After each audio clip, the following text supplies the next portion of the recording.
தோஷங்கள் நீக்கும் பிரதோஷம் சிவன் நஞ்சுண்டதால் வந்த நேரம் நாம் செய்த தீவினைகள் யாவும் அந்த பிறை சூடனருளாலே தீரும் தோஷங்கள் நீக்கும் பிரதோஷம் சிவன் நஞ்சுண்டதால் வந்த நேரம்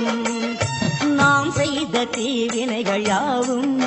அந்த பிறை சூடனருளாலே தீரும் நாரணன் விடையாக நந்தியின் கொம்பிடையில் சிவனாடும் நேரம் இது சிவன் வரும் சுகமான நேரம் இது